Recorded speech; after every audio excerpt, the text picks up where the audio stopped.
तो देखिए हम अब अगला एग्जाम्पल लेते हैं। देखिए फॉर्मेशन, हेडिंग लिखो बेटा, formation of H2 plus by MOT। तो पहले आप बनाइए, ठीक है।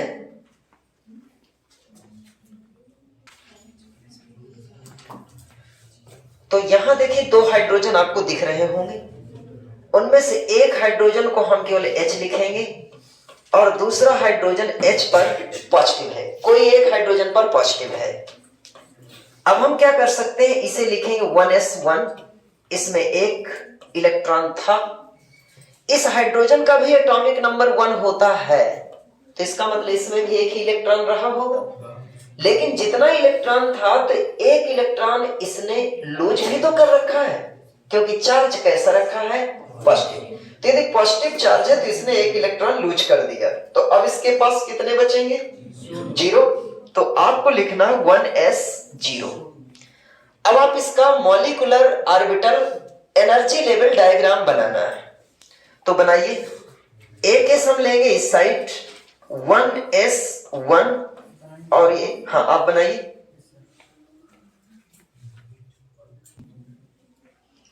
हाँ।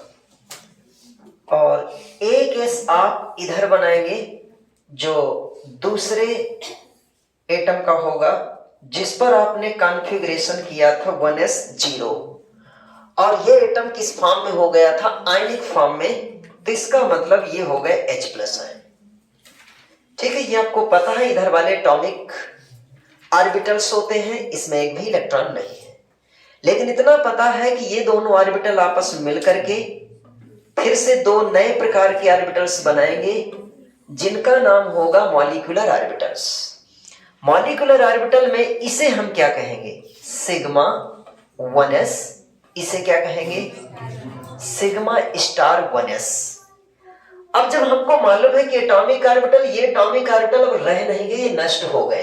क्यों, क्योंकि इसका आधा पोर्शन इधर चला गया, आधा यहां, इसका आधा पोर्शन इसमें चला गया, आधा इसमें आ गया। तो इसमें दोनों का हिस्सा है, इसमें भी दोनों का हिस्सा, ये वाले तो रह ही नहीं गए। तो इलेक्ट्रॉन को क्या करेंगे, उसकी फिर से फिलिंग करेंगे। हमारे पास इस समय एक इलेक्ट्रॉन है, उस इलेक्ट्रॉन को हम फिलिंग करेंगे। तो इसमें देखेंगे इलेक्ट्रॉन एक, आगे हम इलेक्ट्रॉन फिल कर सकते थे, लेकिन हमारे पास अब इलेक्ट्रॉन नहीं है। रूल, ये एनर्जी का इंक्रीजिंग ऑर्डर होता है। इलेक्ट्रॉन्स को फिल करने का वही तरीका है जो अबाव रूल, हुंड रूल और पाउली एक्सक्लूजन प्रिंसिपल में अप्लाई किया जाता है, वही रूल यहां पर भी है। तो अब आप देखिए इसमें क्या लिखेंगे। सबसे पहले हेडिंग मैंने क्या लिखी थी, हाँ लिखते जाइए आप भी, कॉन्फ़िगरेशन ऑफ किसका, H2+। चलिए बताइए क्या कॉन्फ़िगरेशन आएगा, सिग्मा 1s, कितने इलेक्ट्रॉन है इसमें, 1, सिग्मा स्टार 1s0। अगली हेडिंग मैंने क्या बताई थी, बॉन्ड ऑर्डर। बॉन्ड ऑर्डर क्या है, एक प्रकार का बॉन्ड होता है।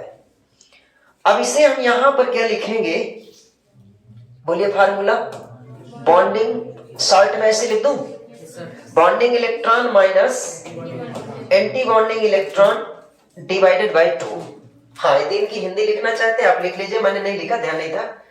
एंटी बॉन्डिंग इलेक्ट्रॉन को प्रति आबंधी इलेक्ट्रॉन कहते हैं और बॉन्डिंग इलेक्ट्रॉन को आबंधी इलेक्ट्रॉन कहते हैं। यानी ये बॉन्ड बनाने में सहयोग करते हैं और ये बॉन्ड बिगाड़ने में सहयोग करते हैं, ठीक है। इसका अर्थ ये हुआ, इसमें क्या सिस्टम होता है कि जैसे मान ले हम कमाते हैं, तो हम जितना कमाते हैं और जितना खर्च करते हैं पहले उसको घटा देते हैं, फिर जितना बचेगा उसके अकॉर्डिंग टू योजना बनाते हैं। बस वही चीज हमको जो बॉन्ड बनाना है, तो बॉन्ड बचे हुए इलेक्ट्रॉन से होगा ना, इतना कमाएंगे इतना गंवाएंगे, ठीक है, और फिर जो बचेंगे उसका 2 से भाग देंगे, क्योंकि एक बॉन्ड में 2 इलेक्ट्रॉन तो कम से कम होना ही चाहिए, तो इसलिए 2 का भाग दिया गया। तो यहां पर देखो बॉन्डिंग इलेक्ट्रॉन कितने हैं। बॉन्डिंग इलेक्ट्रॉन को कैसे देखा जाता है, एक इस ऑर्बिटल बीच वाले रास्ते से ये बॉन्डिंग वाला इलेक्ट्रॉन है, यहां जो होता एंटी बॉन्ड, यहां कोई है नहीं है, तो बॉन्डिंग इलेक्ट्रॉन को आप लिख देंगे यहां 1 है माइनस, एंटी बॉन्डिंग 0 मैंने अभी दिखाया। एक तो तरीका वहां से, दूसरा तरीका आप कॉन्फ़िगरेशन कर चुके हैं ना, यहां से भी देख सकते हैं। बॉन्डिंग ऑर्बिटल है ना ये, तो बॉन्डिंग मॉलिक्यूलर ऑर्बिटल में एक इलेक्ट्रॉन ये रख दिया, माइनस एंटी बॉन्डिंग में एक भी नहीं, 0 रख दिया, डिवाइडेड बाय 2, आंसर क्या आ गया, हाफ आ गया। आंसर क्या आ गया, हाफ। अभी तक मैंने क्या बताया था, हाफ बॉन्ड कोई बताया था क्या मैंने, नहीं। इसको भी समझो। आप हो सकता है उतनी देर से ये भी सोच रहे हो कि मैं यहां बॉन्ड ऑर्डर क्यों बोल रहा हूं, बंध क्रम क्यों बोल रहा हूं, मैं सीधे बंध ही क्यों नहीं बोल देता। जब वहां H2 में अभी सिंगल बॉन्ड आया था तो मुझे क्या बोलना चाहिए था, केवल बॉन्ड बोलना चाहिए, लेकिन मैं यहां एक नया शब्द बताता हूं, बॉन्ड ऑर्डर। अब मैं बॉन्ड ऑर्डर शब्द क्यों इस्तेमाल करता हूं, इस चीज को समझो। जैसे कोई भी कंपनी होती है, सबसे पहले कोई प्रोडक्ट बनाती है, कोई भी चीज का, चाहे साइकिल का एग्जाम्पल ले लीजिए, चाहे मोबाइल का एग्जाम्पल ले लीजिए, किसी और चीज का। मान लीजिए हम मोबाइल का ही एग्जाम्पल ले लेते हैं। मोबाइल जब शुरू में बना रहा है तो मान लो की पैड वाला था, उसमें बटन दबाते रहे, धीरे धीरे उसमें परिवर्तन हुआ, फिर एंड्रॉयड आया। एंड्रॉयड में भी कहीं 1G है, फिर कहीं 2G है, फिर कहीं 3G है, ठीक है, फिर 4G है, ये सारी चीजें चलती रही। अब 5G भी आ गया, तो हमने किसको छोड़ दिया, कीपैड वाले को छोड़ दिया ना, क्योंकि वो पुराना हो गया, क्यों, उसमें सारे फंक्शन नहीं थे। यही चीज यहां पर क्या है, हम पहले पढ़ा करते थे बॉन्ड, और बॉन्ड में एक, ध्यान सुनना इस बात को, बॉन्ड में एक लिमिटेशन थी कि बॉन्ड शब्द कहता था भैया सिंगल बॉन्ड है, अच्छा डबल बॉन्ड है, एक कंपनी ने बना दिया डबल बॉन्ड बना दिया, एक कंपनी ने ट्रिपल बॉन्ड बना दिया, ठीक है। अचानक आ गया रिलायंस वाला जियो आ गया, सब कोई सिंगल बॉन्ड बनाता है, कोई डबल बॉन्ड बनाता है, कोई ट्रिपल बॉन्ड बनाता है। अब पिछले साल से, इसके पहले कोरोना के पहले से अचानक जियो आ गया, जियो इतनी सारी चीजें फ्री में सब कुछ लॉन्च कर दिया। कहता है रिलायंस, जियो कहता है जब सिंगल बॉन्ड सभी कंपनियों ने बना डाला, डबल बॉन्ड सबने बना डाला, ट्रिपल बॉन्ड सबने बना डाला, तो हम भी single bond, double bond, triple bond बना डाले, कोई नई चीज तो नहीं बना रहे। तो जियो कहता मैं नई चीज दूंगा, नई चीज दिया भी था उसने, फ्री में कर दिया सब कुछ, और कहते 4G दे दिया, 2G दे दिया, 4G दे दिया, सब कुछ हो गया। तो कैसे, उसने कहा जीरो बॉन्ड भी होता है।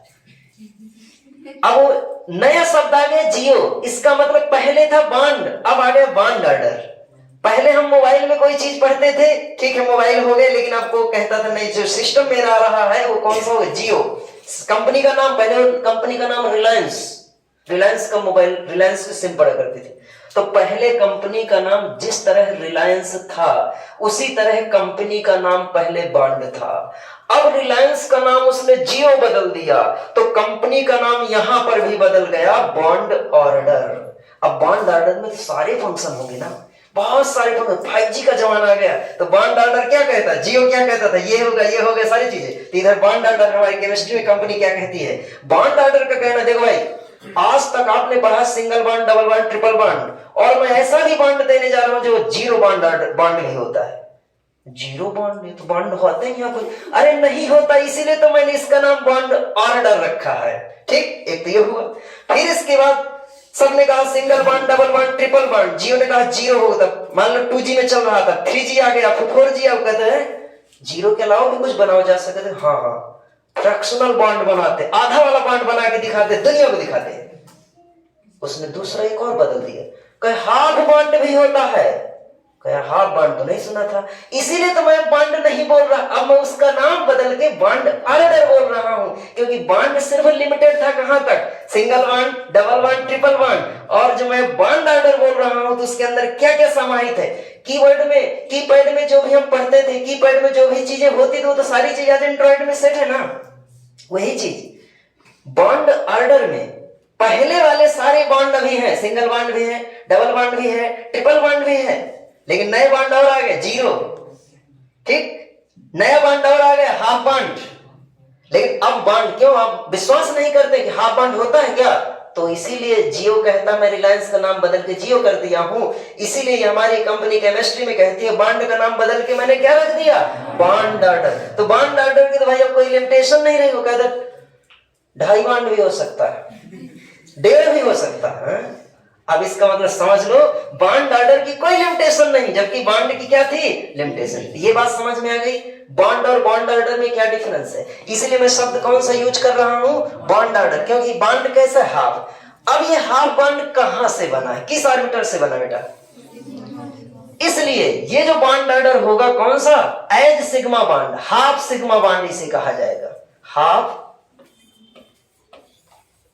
जैसे सिंगल बॉन्ड होता है तो पूरा सिग्मा बॉन्ड लिखा जाता है, हाफ बॉन्ड है तो इसे क्या कहा जाएगा, हाफ सिग्मा बॉन्ड कहा जाएगा।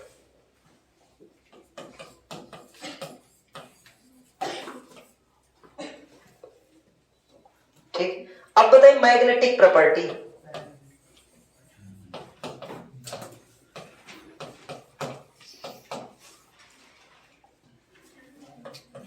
मैग्नेटिक प्रॉपर्टी बताइए क्या होगी?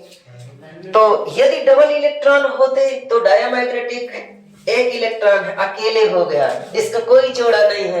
अब जब बेटा देखो इसका कोई जोड़ा नहीं है तो हमेशा जोड़े की तलाश में रह गए कि हमारे कोनो साथी मिल जाए, ठीक है। अब जोड़े की तलाश में रहेगा तो भटकेगा, सर्च में रहेगा, इधर उधर जाएगा, किसी के पीछे जाएगा, और पीछे जाने का मतलब अनुयायी, और जो अनुयायी होगा उसे हम क्या कहेंगे, अनु चुंबकीय, चुंबक की तरफ अनुयायी हो रहा है, चुंबक के साथ आकर्षित हो रहा है, आप उसे क्या कहेंगे, अनुचुंबकीय। तो ये क्या करेगा, जोड़ा बनाने का प्रयास करेगा ना, डबल इलेक्ट्रॉन बनाने का, आकर्षित है, शायद इस चुंबक की तरफ जा रहा हूं, शायद ही मुझे इलेक्ट्रॉन दे दे, ऐसी स्थिति में ये आकर्षित होगा, और यदि आकर्षित होगा तो हम इसे क्या कहेंगे, पैरा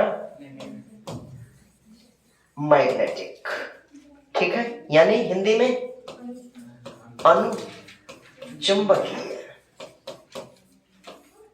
ठीक, अच्छा एक टर्म और लिख लेते हैं स्टेबिलिटी का, मतलब नेचर में वह मॉलिक्यूल का स्थायित्व तो होगा कि नहीं होगा, कैसे बनाए भरे चले जा रहे हैं, मॉलिक्यूल ऐसा पाया जाता है कि नहीं पाया जाता, कैसे स्थायी रहेगा, तो उसकी स्टेबिलिटी लिख लेते हैं। इसकी स्टेबिलिटी डिपेंड करती है किस बात पर, बॉन्ड ऑर्डर पर। बॉन्ड ऑर्डर जितना ज्यादा होगा उतना ही ज्यादा स्टेबल होगा। अब इसका बॉन्ड ऑर्डर क्या है, हाफ है ना, पूरा बॉन्ड भी नहीं है, तो इसका मतलब क्या हो गए, लेस स्टेबल, बहुत कम स्टेबल होगा, ठीक है।